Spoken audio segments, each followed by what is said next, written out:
الحمد لله رب العالمين والصلاة والسلام على نبينا محمد وعلى آله وصحبه أجمعين أما بعد.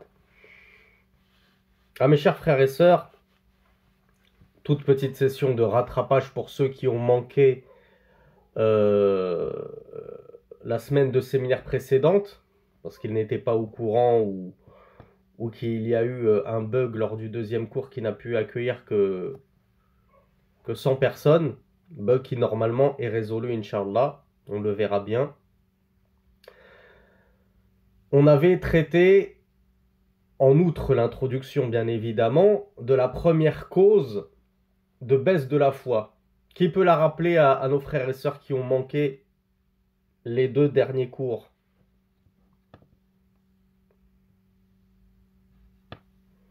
Voilà, bravo. La cause principale de baisse de la foi, c'est l'ignorance. L'ignorance qui s'oppose à la science, bien entendu. Donc on en déduit que l'étude de la science, c'est la cause numéro 1 pour booster sa foi. La deuxième cause de baisse de la foi qu'évoque le cheikh Abdul Razak al-Badr, hafidhahullah, c'est al-ghafla wal-i'rad wal-nisyan. Alors al-ghafla, c'est l'insouciance, la négligence. Al-i'rad, c'est le fait de se détourner de tourner le dos à. Et an-nisyan, c'est l'oubli. Alors première question, est-ce que vous voyez, mes frères et sœurs, une corrélation, c'est-à-dire un lien, entre cette deuxième cause et la première cause? Est-ce qu'il y aurait un lien entre la négligence, le fait de se détourner d'eux, et la première cause que nous avons évoquée qui était l'ignorance? Le lien, sans vouloir vous mettre la pression, il est bayyin, il est clair. Il est aussi clair qu'une pleine lune et le soleil. Alors, il y a Redmi Note 10 Pro qui m'a dit l'inverse de ce que j'attendais. C'est-à-dire que lui, il a fait de la cause la conséquence et il a fait de la conséquence la cause, même si on pourrait dire que les deux peuvent effectivement être valables. Les deux, effectivement, peuvent être cause et conséquence mutuelles. Redmi Note 10, il m'a dit le musulman savant ne se détourne pas vers ce qui lui est préjudiciable. C'est exactement le contenu du cours qu'on a vu la semaine dernière.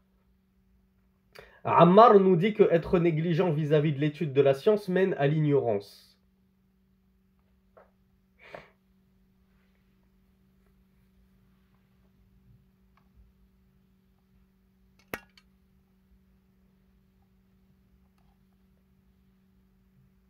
Et Amina m'a dit ce que moi je pense être encore plus clair que la relation de corrélation que nous a rapporté le frère Redmi Note 10.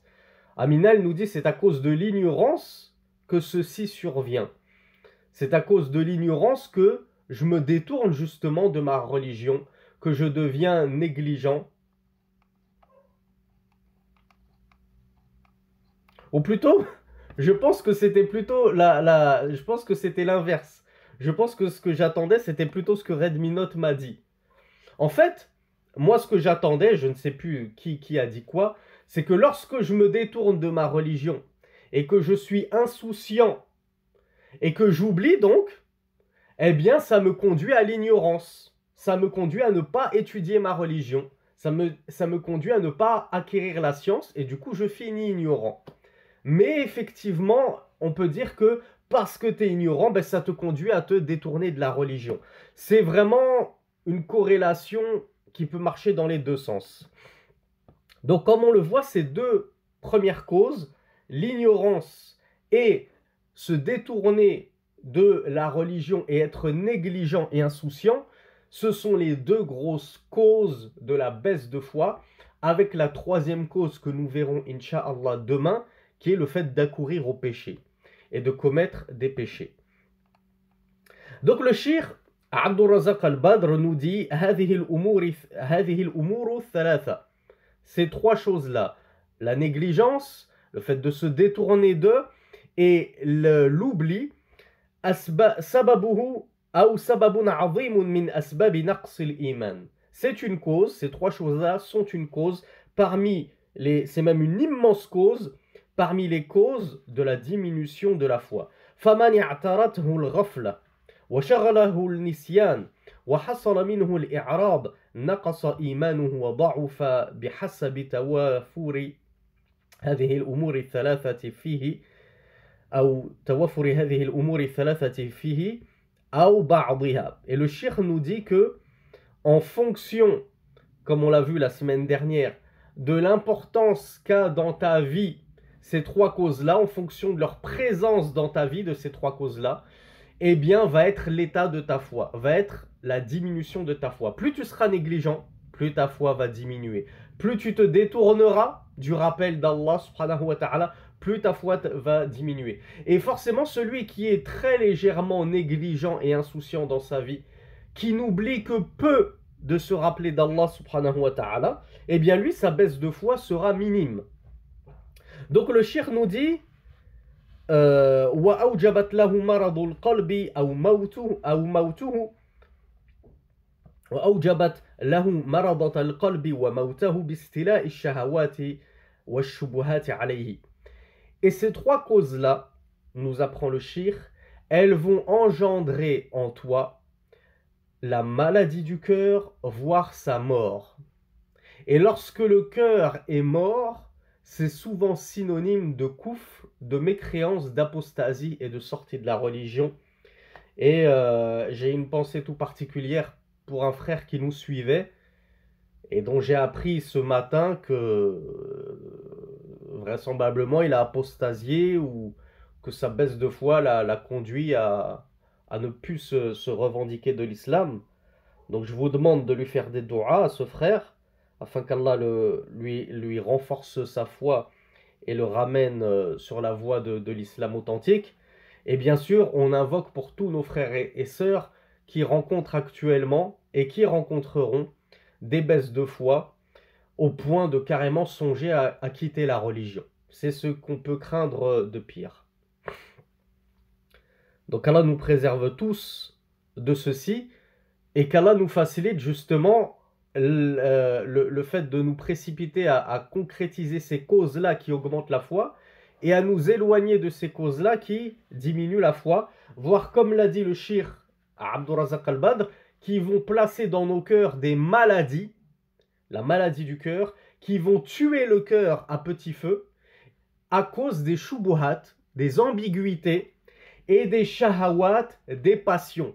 À force de sombrer dans les passions et de laisser traîner ses oreilles, de donner ses oreilles plutôt à l'écoute de toutes les ambiguïtés qu'on nous rapporte, eh bien, ceci est l'une des principales causes de la déperdition de la foi.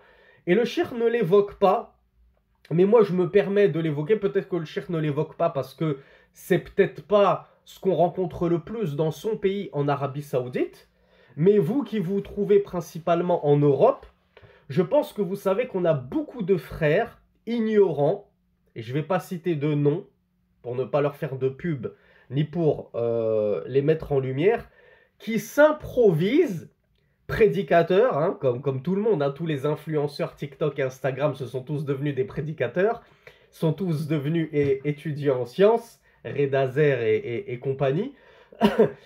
Et il y en a qui, en plus d'endosser cette lourde responsabilité de la prédication, s'improvisent experts en religion comparée et en débat interreligieux.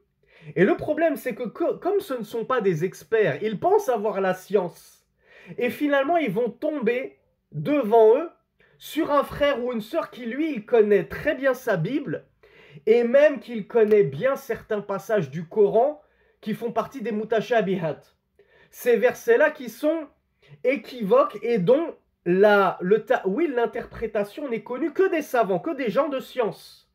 Eh bien, il se peut, comme c'est arrivé dans des débats chiites-sunnites, que des chiites viennent secouer certains sunnites avec des hadiths qui semblent être en notre défaveur, à nous les sunnites, alors qu'en fait, tous les savants connaissent comment contredire ces shubuhat, ces ambiguïtés. Mais toi, quand tu n'as pas la science et qu'on te ramène cette ambiguïté, qui plus est lors de débats publics, allez, venez, on va faire un débat public en space sur Twitter ou en live sur Instagram ou sur TikTok, l'opposant va te ramener une ambiguïté, toi déjà, tu vas te décrédibiliser en restant muet, en ne savant pas comment contredire cette ambiguïté. Et tous ceux qui te suivaient, ils vont se dire, ah ben finalement, c'est nous qui sommes dans le faux. Et c'est lui, ce chrétien, qui a cassé notre prédicateur, qui l'a réduit au silence, qui est dans le vrai. Donc vous voyez le méfait que peut engendrer le fait de chercher à vouloir débattre comme ça. Moi, je vais faire un débat contre un chrétien, je vais faire un débat contre un laïc, un athée, etc. Si de base, tu n'as pas la science, reste à ton niveau. Est-ce que mes frères et mes sœurs, vous auriez le toupet et le culot d'aller proposer des débats en biologie moléculaire à un chercheur au CNRS? Allez, je mets au défi tous les chercheurs au CNRS, les grands scientifiques, de venir débattre avec moi sur la biologie moléculaire. Personne ne ferait ça, parce qu'on sait qu'on est des branquignoles en biologie moléculaire. Donc pourquoi est-ce qu'en religion, tout le monde pense avoir le niveau pour débattre et savoir comment contredire et réfuter les ambiguïtés des gens de la passion et de l'ignorance?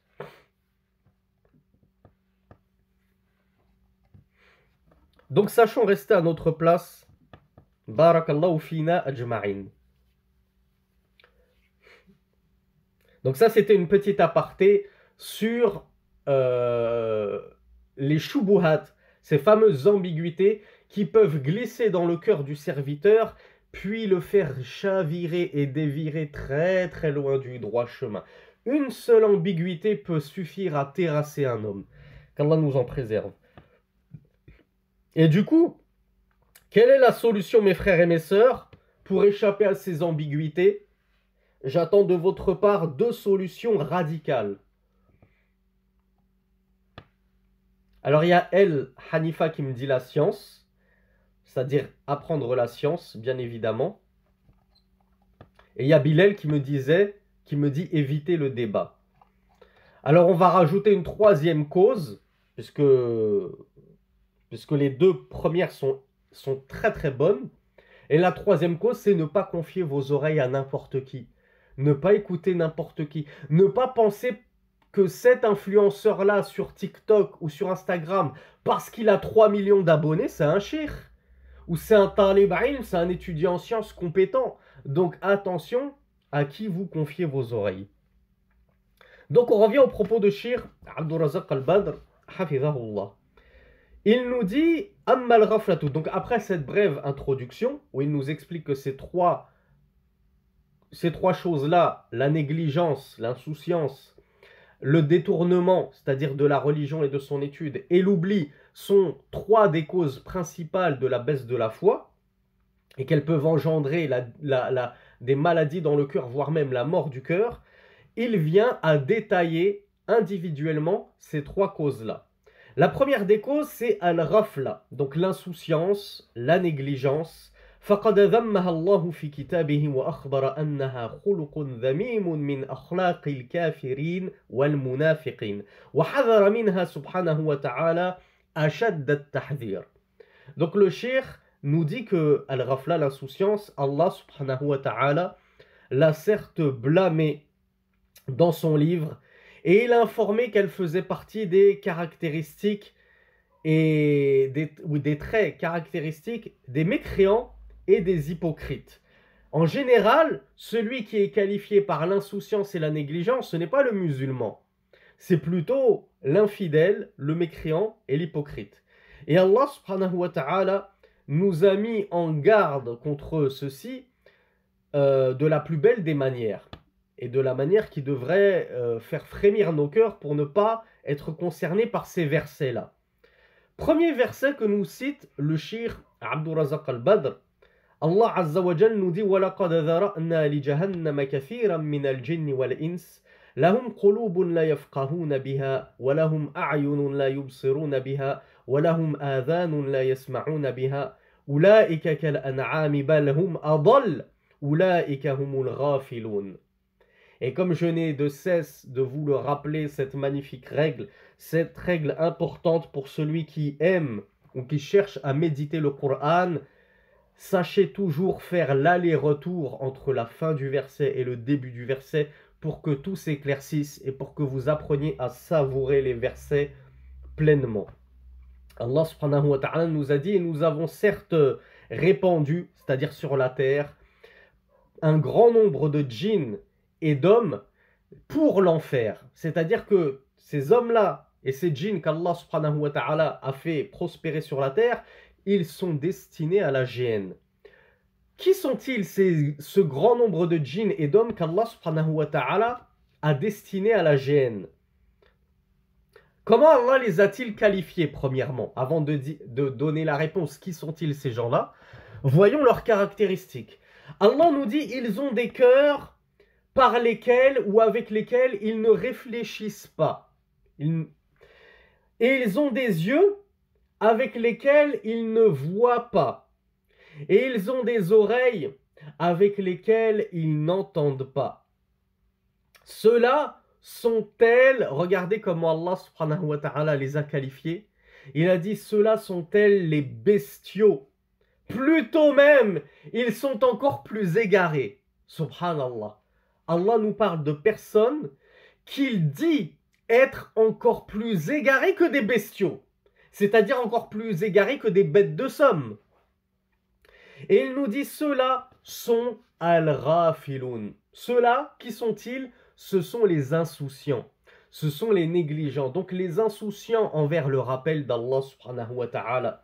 Les négligents quant aux directives d'Allah subhanahu wa ta'ala, al-Qur'an wa sunnah.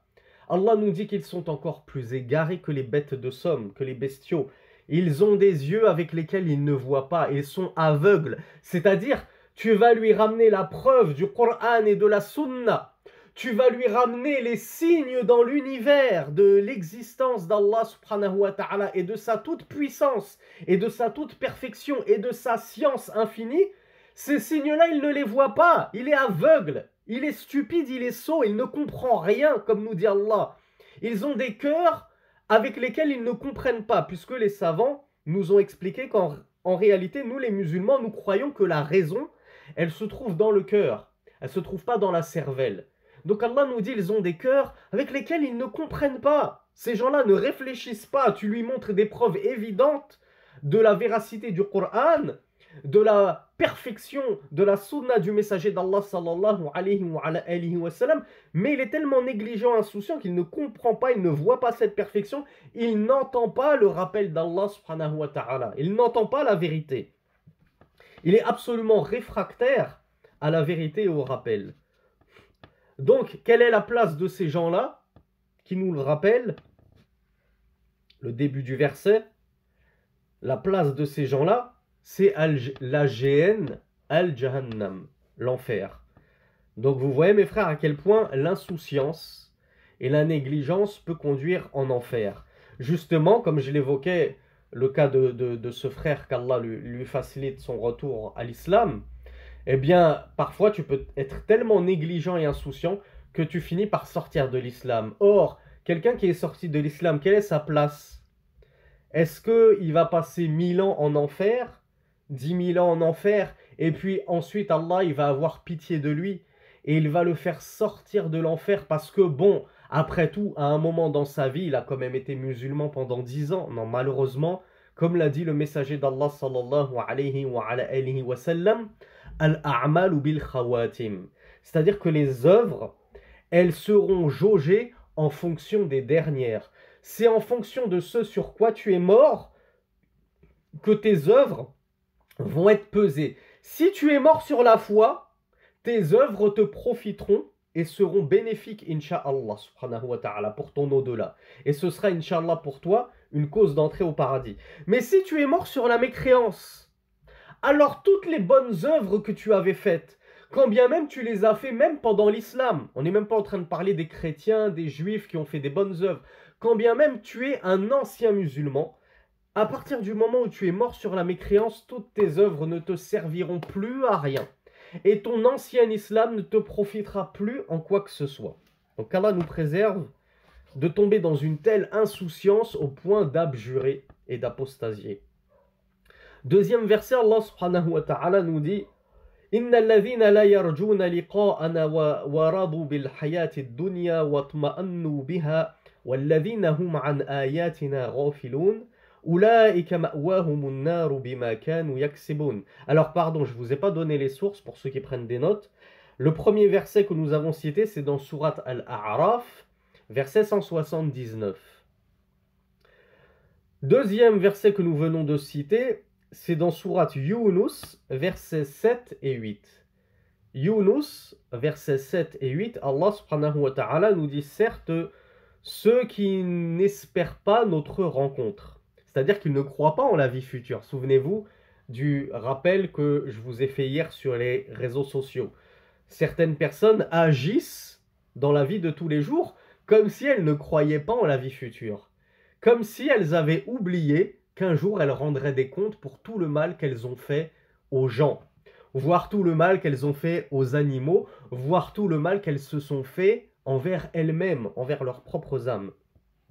Donc Allah nous dit certes ceux qui n'espèrent pas notre rencontre et qui ont agréé cette dunya, cette vie d'ici-bas, ils l'ont agréé, ils s'y sont tranquillisés, comme si, et comme le disent les koufars, on ne vivait qu'une fois. On vit qu'une fois, il faut profiter de la vie. Donc ils ont oublié qu'il y avait une deuxième vie qui les attendait, la vie future.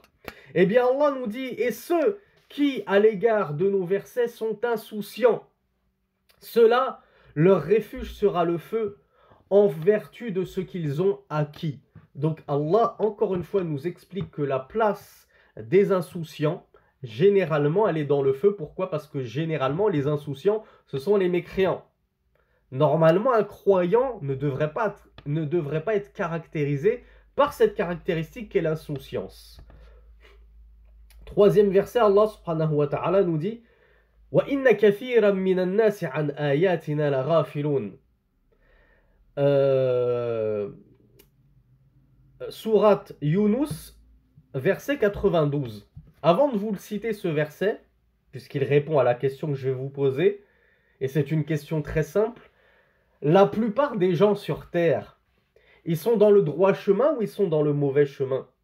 La plupart des gens sur Terre, c'est des croyants ou ce sont des incroyants, des incrédules, des mécréants, des infidèles, des non-musulmans? Appelez-les comme vous voulez, de toute façon, ça revient au même.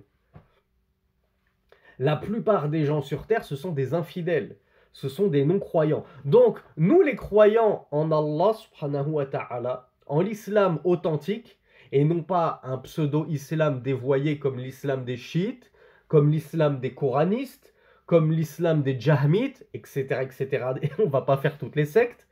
Allah subhanahu wa ta'ala nous dit, certes, un grand nombre, kathiran minan nas, beaucoup de gens sont envers nos signes insouciants.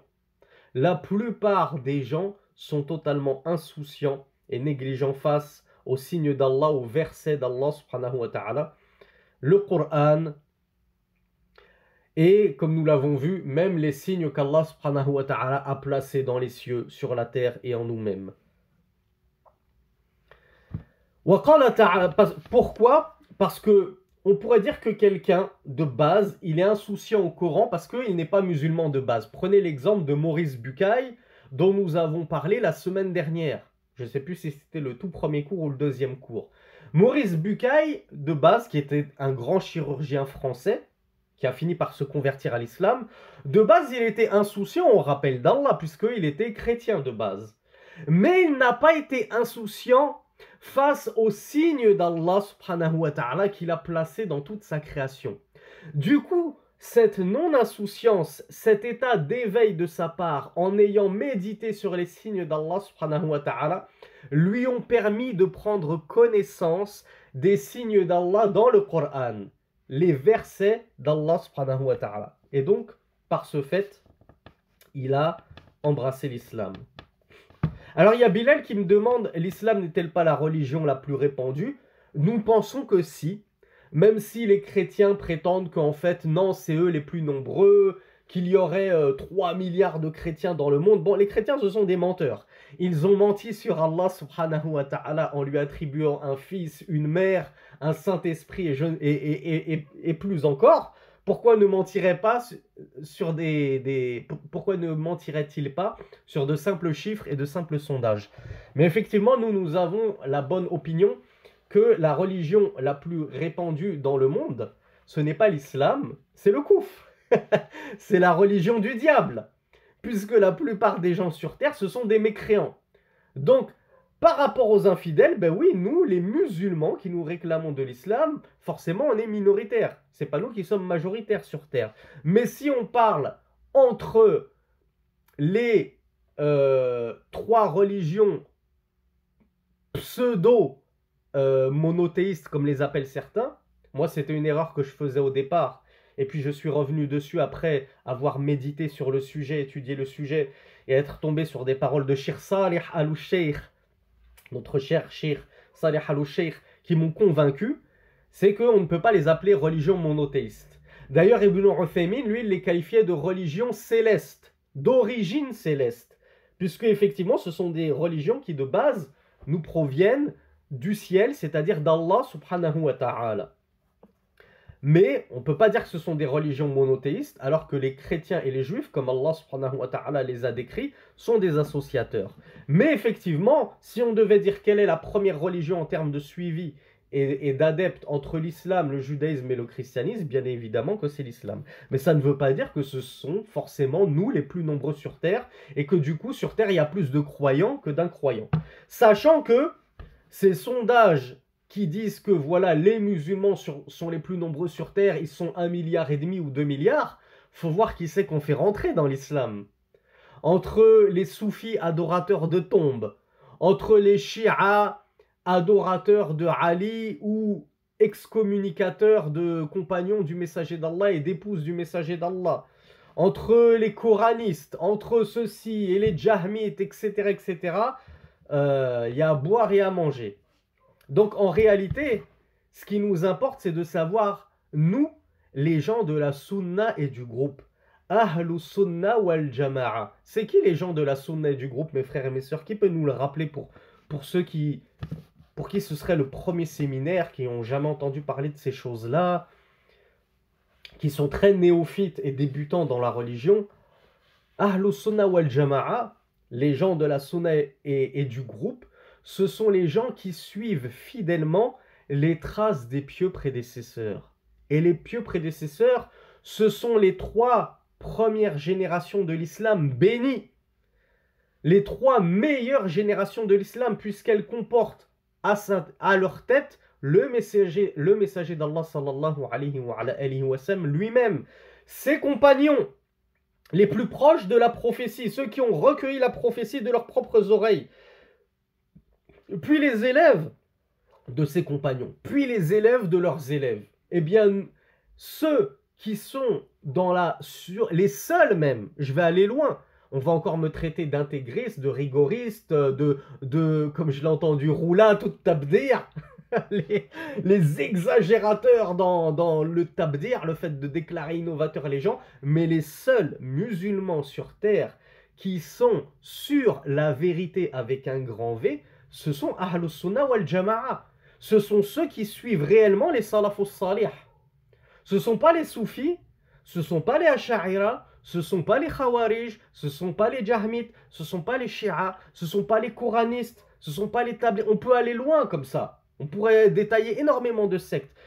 Plutôt que de toutes les détailler, empruntons le raccourci. Les seuls qui sont sur la vérité, c'est Ahlus Sunnah wal Jama'a. Qu'Allah subhanahu wa ta'ala nous place parmi eux et nous fasse mourir sur cette voie.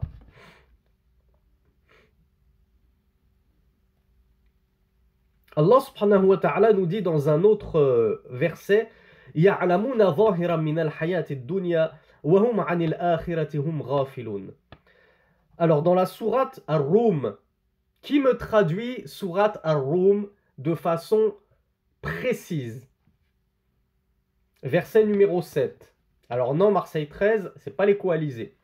Les coalisés, c'est Al-Ahzab. Alors bravo à Amina. Je pense qu'elle a suivi certains de nos anciens cours et de nos publications. Alors, Ammar et Abu Ishaq et Hana et Abu Ismail et At-Turki, vous avez la bonne réponse, mais elle est moins précise que celle que j'attends. Bravo à Alcal. La plupart d'entre vous, vous m'avez dit les Romains. Ce qui est juste.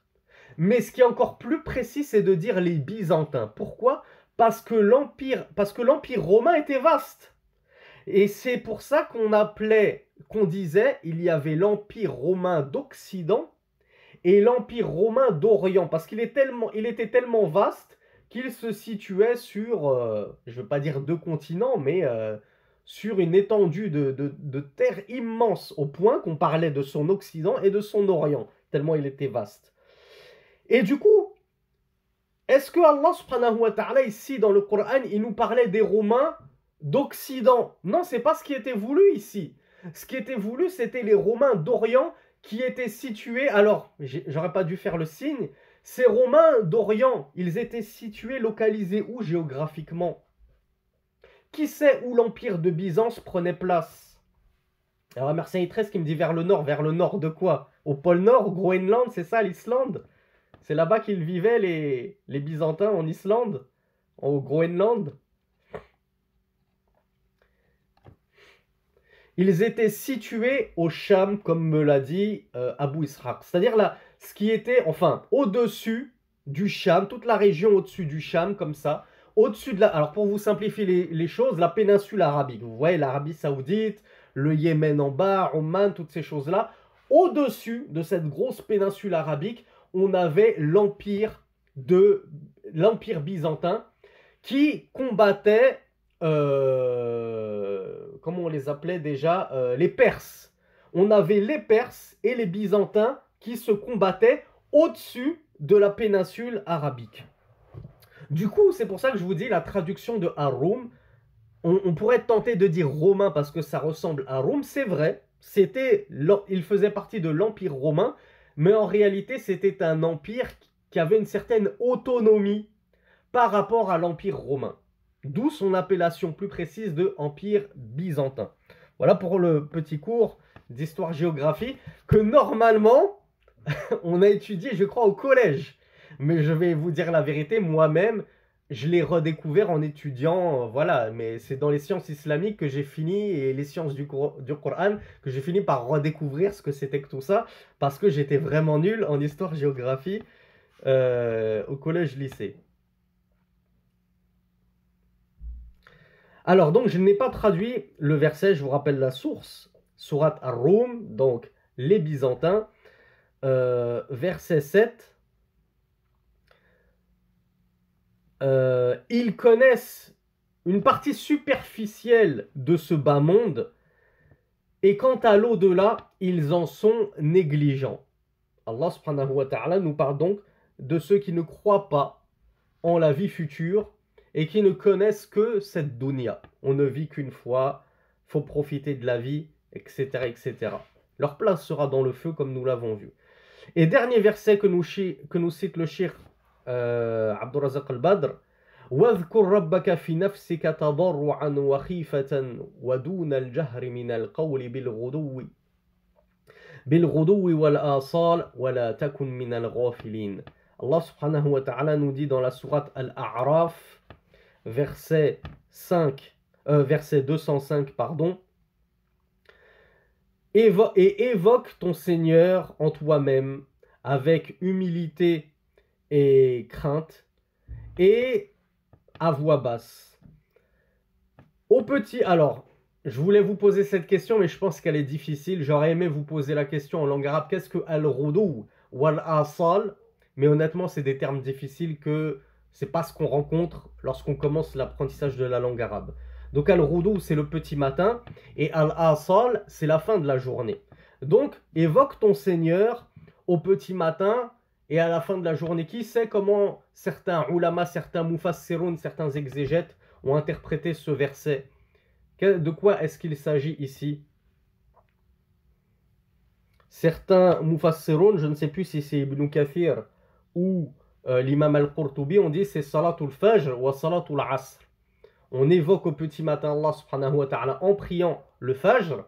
Alors qui me rappelle la différence entre la prière du Fajr et la prière du Subh.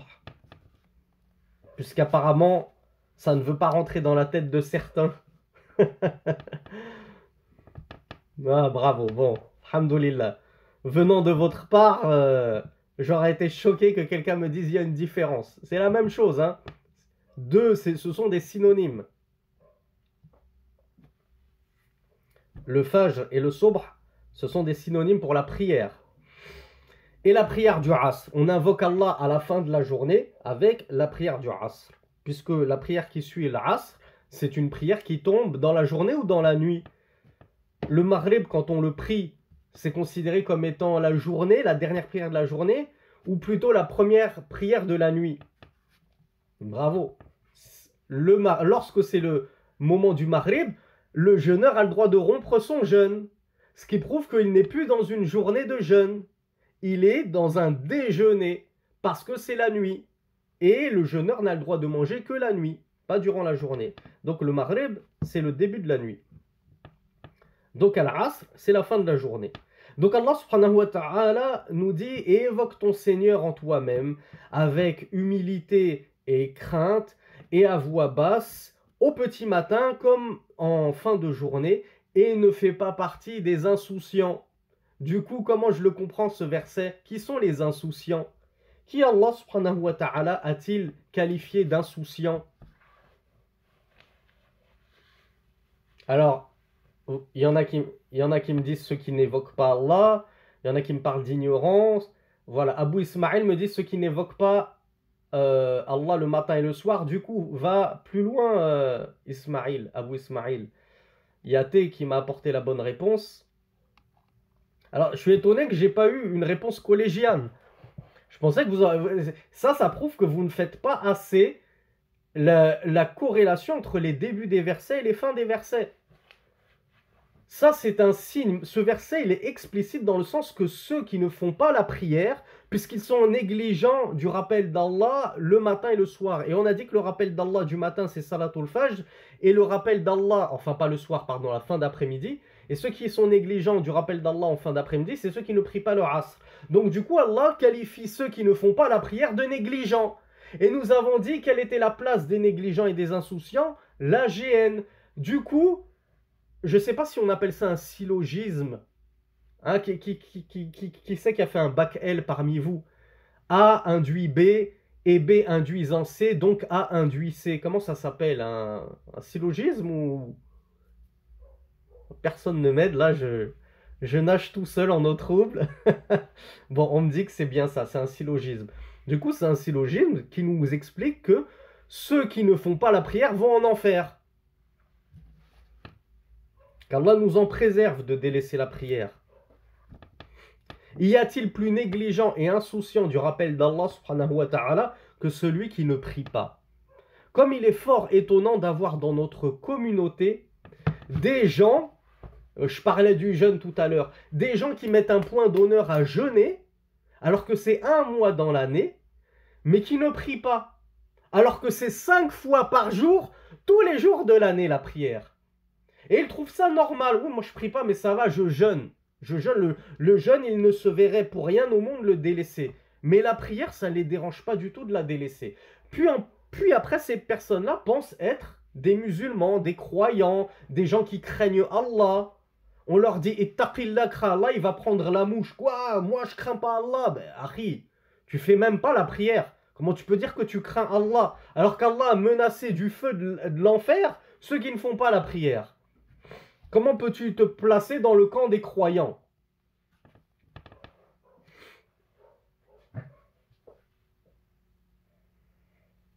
Après, on ne va pas revenir sur la divergence des savants entre celui qui effectivement délaisse la prière par négligence, est-ce qu'il est croyant musulman, ou bien est-ce qu'il est infidèle, voué au feu éternel de l'enfer. On en a déjà parlé dans de nombreux versets. Et moi, je vous ai dit, je crois que c'était dans le cours en plus de la semaine dernière, que je préfère ne pas détailler comme ça. On vous laisse avec cette, comment on appelle ça, chercher à faire peur, comment on appelle ça? On vous laisse avec cette menace terrible de l'enfer. Comme ça va secouer ceux qui ne prient pas.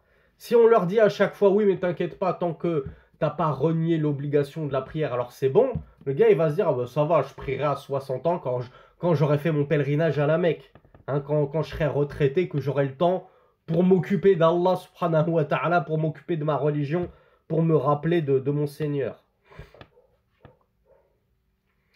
Donc le shir Abdurrazaq al-Badr, après avoir évoqué tous ces versets, il nous dit فَالْغَفْلَةُ هِيَ سَهْوٌ يَعْتَرِي مِنْ قِلَّةِ التَّحَفُّظِ وَالتَّيَقُّظِ. Alors, qui saurait me donner une définition comme l'a fait shir Abdurrazaq al-Badr, toute simple de l'insouciance, de la négligence?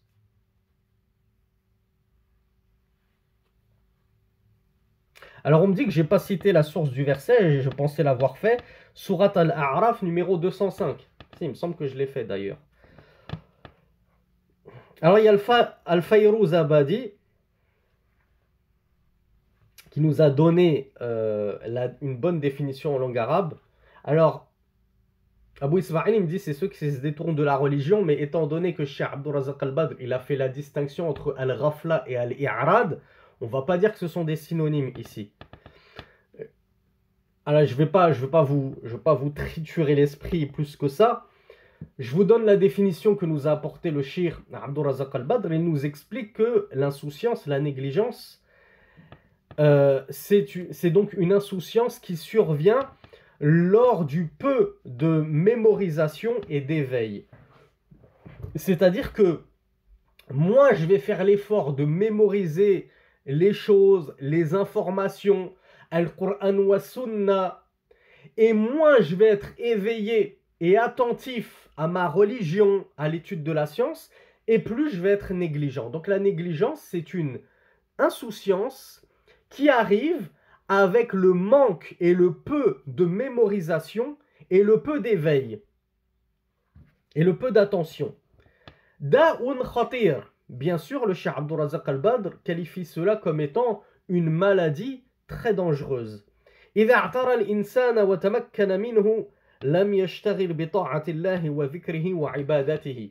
Alors je vous pose une question maintenant plus simple pour vous rattraper. Le shir nous dit, lorsque cette maladie très dangereuse qu'est l'insouciance, elle va toucher l'homme, elle va s'infiltrer en lui, qu'est-ce qui va se passer? Qu'est-ce qui va en découler comme conséquence gravissime, à votre avis?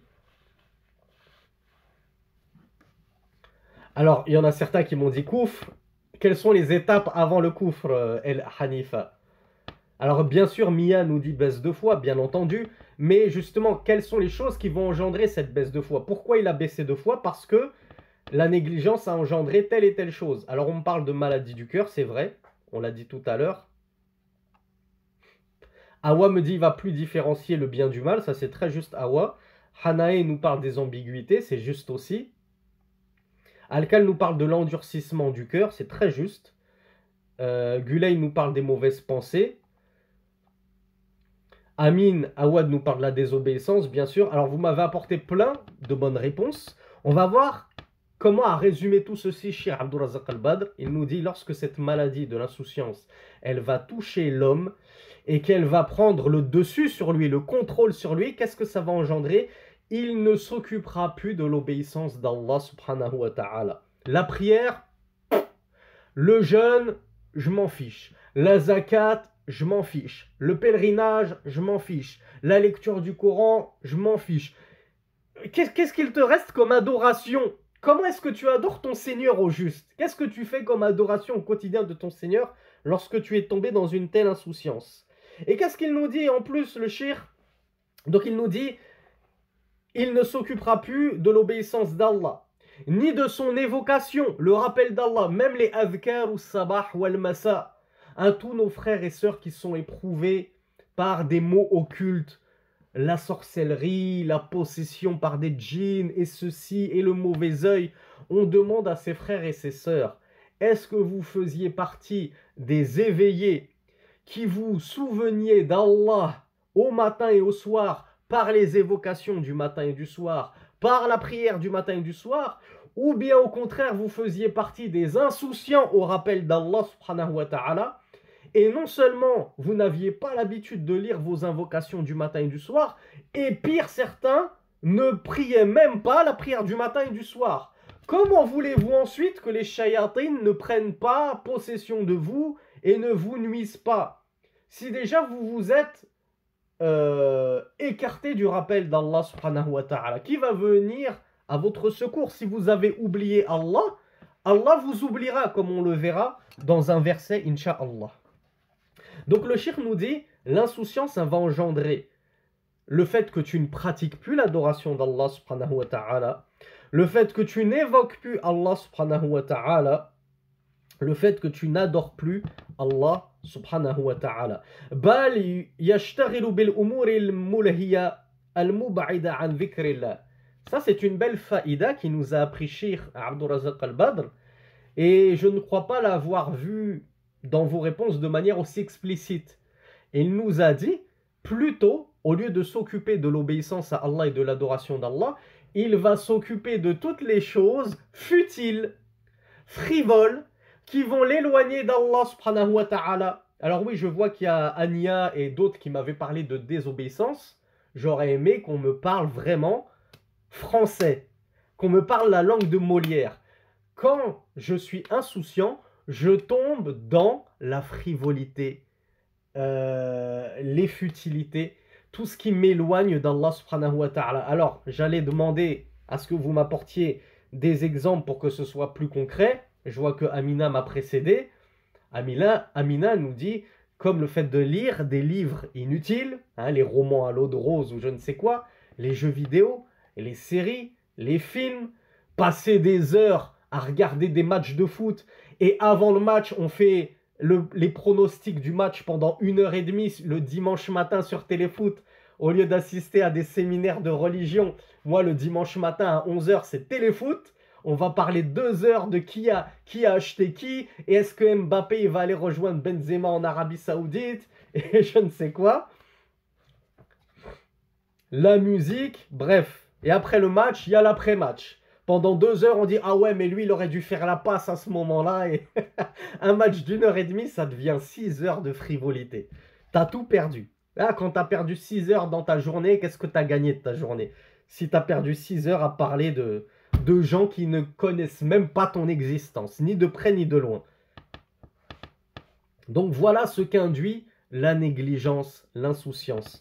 Non seulement elle t'éloigne de l'adoration d'Allah et de son obéissance, mais elle va te rapprocher, te faire plonger de tout ce qui va t'éloigner encore plus.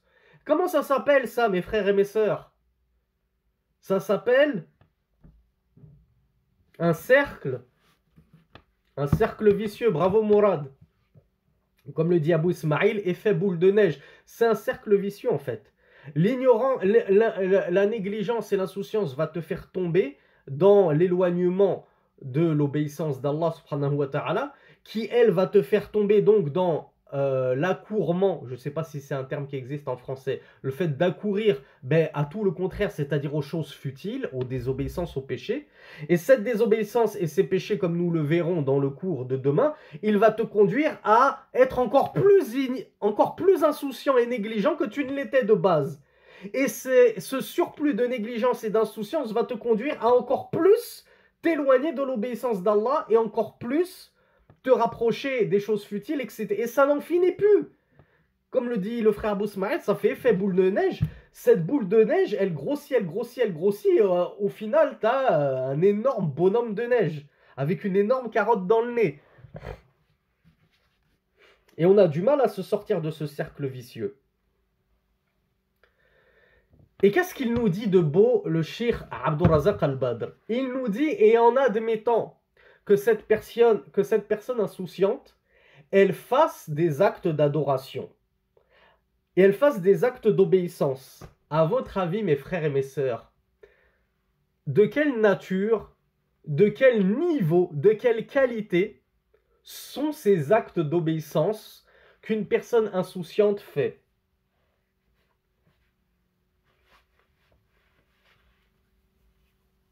Voilà, ils sont médiocres. Ils ont très peu de valeur.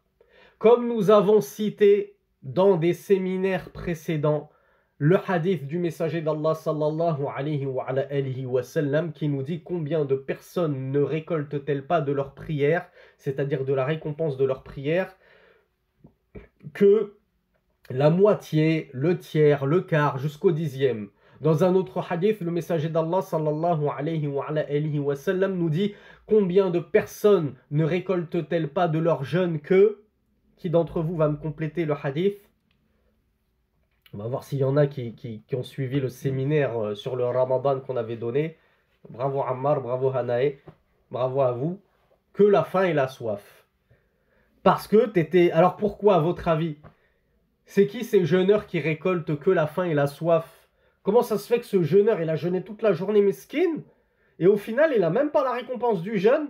Tout ce qu'il a gagné, c'est d'être affamé. Pourquoi? Bravo Engan. Bravo Hanifa, Marseille 13. C'est des gens qui mentaient durant leur journée de jeûne, qui calomniaient, qui médisaient. Il a passé ses journées de jeûne dans le haram. Et à la fin, il va se demander comment ça se fait que j'ai pas eu la récompense de mon jeûne. Elle est passée où? Mais toi, t'étais passé où pendant ton jeûne? Ton esprit, ton éveil, il était passé où pendant que tu jeûnais? Pour passer ta journée à médire, à calomnier sur Twitter, sur les réseaux sociaux, etc. dans la vraie vie, à regarder la télé avec des femmes à moitié nues. Toi, t'es passé où pendant ta journée de jeûne? Pose-toi la question avant de te demander où est ta récompense. Et comme je vous le dis toujours, hommage à mon cher beau-père, qu'Allah le préserve et le fasse mourir sur sa pleine soumission et lui accorde le Firdaus. J'aime beaucoup cette phrase qu'il a dite en parlant de la prière. Parfois, il disait, cette prière que je viens de faire, elle ne me plaît même pas à moi-même. Comment est-ce qu'elle plairait à mon Seigneur? Subhanallah. Est-ce que vous vous reconnaissez pas dans cette parole-là? Moi, je me reconnais tellement, subhanallah. Combien d'entre nous, on ne prie pas, et quand on quitte la prière, on se rend compte qu'on ne l'a pas savouré, qu'on ne l'a pas médité. Parfois, tu rentres dans la lecture de la deuxième sourate d'une des deux premières raka'a, unités de la prière, et tu te rends compte que tu n'as même pas médité la Fatiha, à tel point que tu te demandes, mais je l'ai lu la Fatiha ou pas? Parce que j'ai l'impression que je l'ai sauté tellement j'étais pas concentré. Eh bien, une telle prière qui est aussi peu concentrée, qui respire autant peu l'humilité, la soumission, la présence d'esprit, le recueillement, la méditation, comment est-ce qu'on peut en avoir la pleine récompense auprès d'Allah subhanahu wa ta'ala?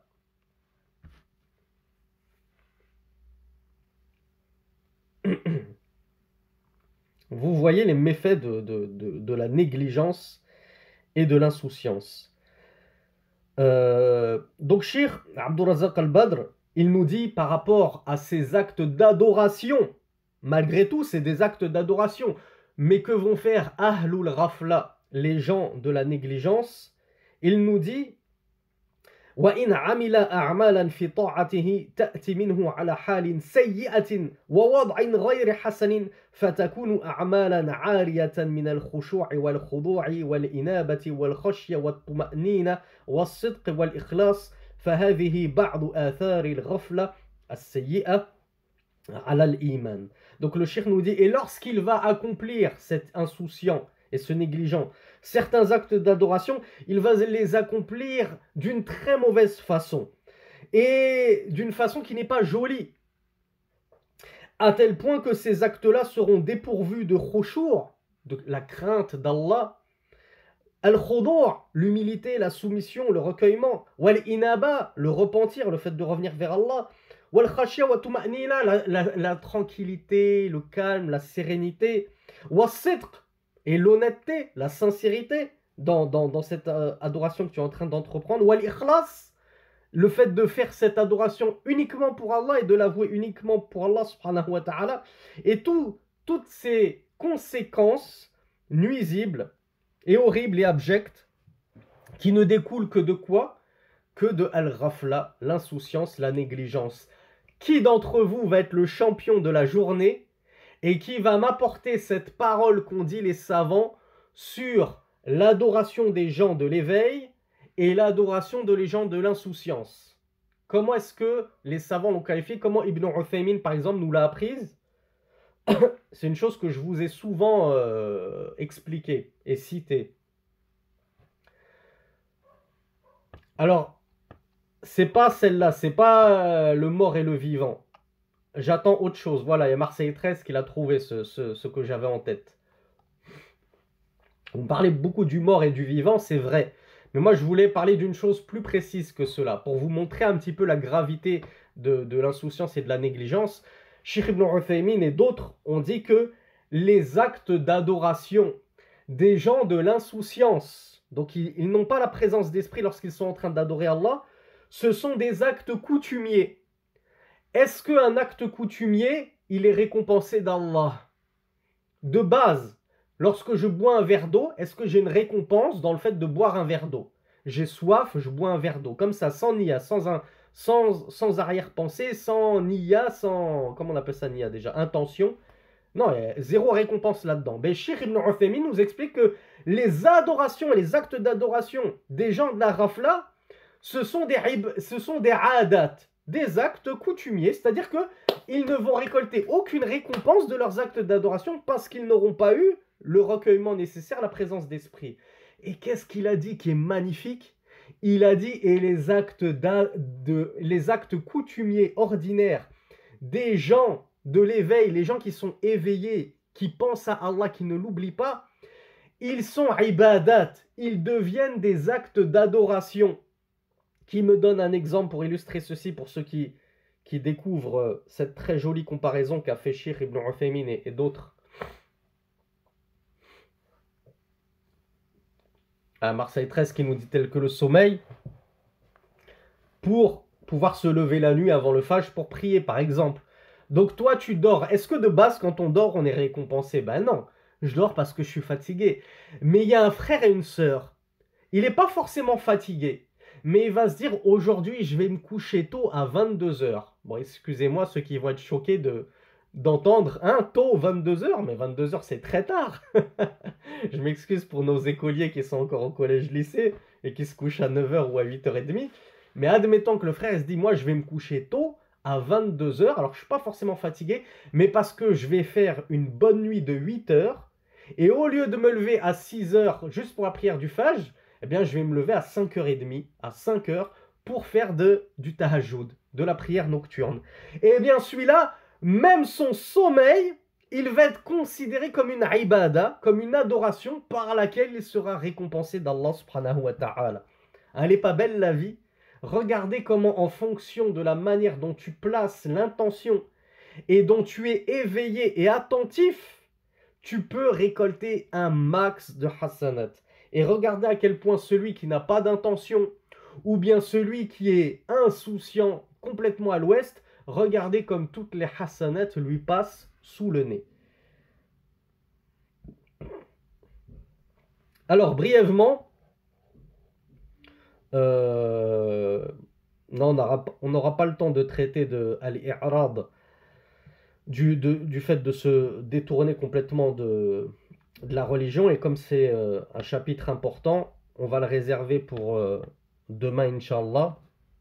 Alors, très rapidement, parce que je sais que je vous avais privé de questions la semaine dernière, est-ce qu'il y a des questions par rapport aux deux premiers cours et à celui-ci? Est-ce qu'il y a eu des choses qui n'ont pas été comprises ou claires?